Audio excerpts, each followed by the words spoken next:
So we run an expedition once every year. We've delivered 6 of them so far. I guess there's a few reasons why we did a UK location for this expedition. Partly because I think it's a reminder for everybody in the zoo and outside the zoo that actually UK wildlife is just as important as wildlife anywhere else in the world. The previous expeditions have all been in different places around the world, but we thought it was really important to show that actually we're as passionate and supportive of local native species conservation.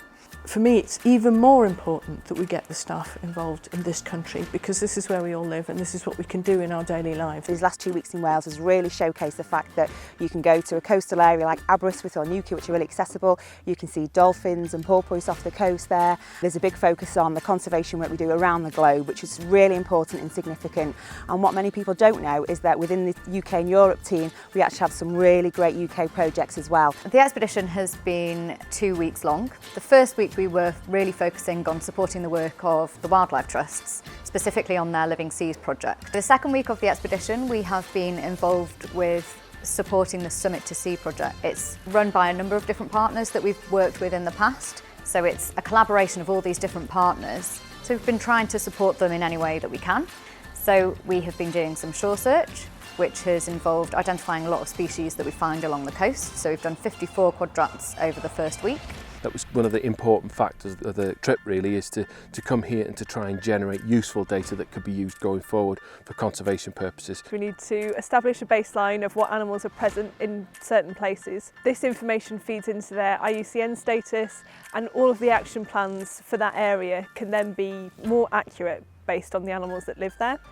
We've been doing a lot of dolphin watching, so we've done a number of hours staring out to sea, recording dolphins and other marine mammals that we've seen. We've also been doing quite a lot of beach cleaning, so we've had the team of 20 do over 9 hours of beach cleaning and collected around 2,500 pieces of rubbish and plastic and cigarette butts. Saturday the 8th of June was World Oceans Day, and that was in the middle of our expedition. So we ran an event in Aberystwyth on the pavilion on the beach, where we were engaging with people and really trying to celebrate marine wildlife. It was just a lot of fun, and the kids really liked doing all the activities, and hopefully they'll associate that with why these animals are really special and how they can help look after them. It raises awareness within the local community as well. There's a lot of people coming up to us and asking what we were doing, and it was nice to give them a bit of feedback of what we've learned. The amount of biodiversity here is a lot lower than it should be, and it's things that everybody's familiar with and everybody can pass on to their friends and family, and we can generate massive amounts of enthusiasm for things that would previously be completely overlooked. When you look at UK wildlife, I think it's quite easy to miss what's out there, but when you scratch the surface and you just look around, and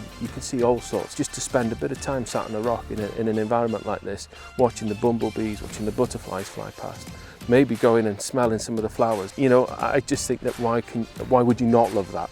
Of course, there's loads of amazing wildlife here. Extinction isn't just about the exotic species overseas, it's about UK wildlife, and we've seen some of those threatened plants and animals in our expedition.